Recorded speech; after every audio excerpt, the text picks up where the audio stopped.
तर सीमा हिरेजी, स्वागत आहे तुमचं TV9 मराठीमध्ये। बडगुजर यांच्या पक्षप्रवेशाला तुम्ही सातत्याने विरोध दर्शवला, मात्र आता बडगुजर यांचा भाजपमध्ये प्रवेश होतोय। तुमची पहिली प्रतिक्रिया?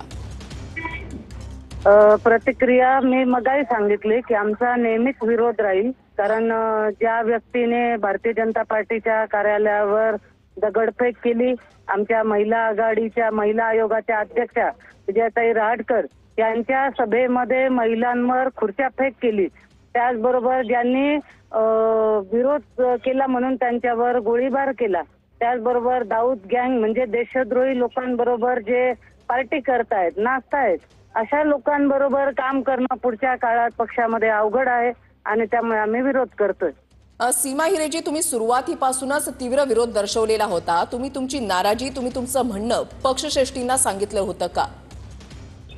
मी स्वतः मुख्यमंत्र्यांकडे आमचे सर्व नगरसेवक 14 नगरसेवक त्याचबरोबर आमचे पदाधिकारी असे 50 जण आम्ही सर्वजण जाऊन समक्ष भेट घेतलेली आहे।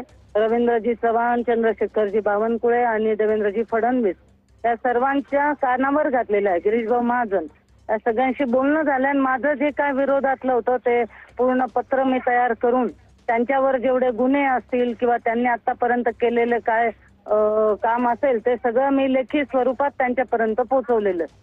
मात्र सीमाताई, त्यावेळेला मुख्यमंत्र्यांकडून किंवा बावनकुळे यांच्याकडून किंवा गिरीश महाजन यांच्याकडून तुम्हाला काय सांगण्यात आलं? त्यावेळेला मला सांगण्यात आलं की तुर्तास आम्ही स्थगित ठेवतो आहे, त्यामुळे जवळपास 8 दिवसापूर्वी मी भेटलेली होती, त्यावेळेला त्यांनी ते स्थगित ठेवलेलं होतं। आजही होतं याची मला काही कल्पना नाही किंवा माझ्यापर्यंत कुठलीही बातमी आलेली नाही। आता तुम्ही कुणाला कॉन्टॅक्ट केलेला आहे का? नाही, आता माझा कोणाशी संपर्क नाही। आज शाळांमध्ये विविध ठिकाणी प्रवेश आहेत आणि त्यामुळे मी तिथे शाळांमध्ये आलेली आहे। लहान मुलांचे आज प्रवेश होते वाजत गाजत, तिथे आलेली। सीमाताई, तुमचा एवढा तीव्र विरोध असताना सुद्धा आता आगामी निवडणुकांवर याचा कसा परिणाम होणार?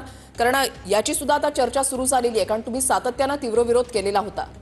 नाही, असं आहे की मी त्यांच्या विरोधात 2दा निवडणूक लढली, 3 वेळेला लढल्यासारखंच आहे, कारण त्यांचा एक विलास शिंदे म्हणून आहे, तेही उमेदवार होते, त्यांच्याबरोबर ते स्वतः होते। तिन्ही निवडणुकांमध्ये कार्यकर्त्यांना मारहाण असेल, त्यांच्यावर चुकीचे आरोप असेल, कुठल्याही गोष्टी व्यवस्था ताब्यात घेणं असेल, अशा विचित्र प्रकारचे अनुभव आम्हाला 10 वर्षात निवडणुकीत आलेले आहेत। म्हणजे गेल्या 15 वर्षापासून आम्ही सातत्याने त्यांच्या विरोधात लढत आहोत आणि ही आम्ही कल्पनाही सहन करू शकत नाही की त्यांच्या बरोबर आम्ही कुठल्या मीटिंगमध्ये आहोत पार्टीच्या किंवा कुठे आम्ही त्यांच्या सोबत प्रचार करतो आहोत आणि त्यामुळे आमचा सातत्याने विरोध राहिलेला आहे। सीमाताई, आता तुमची पुढची भूमिका नेमकी काय असेल?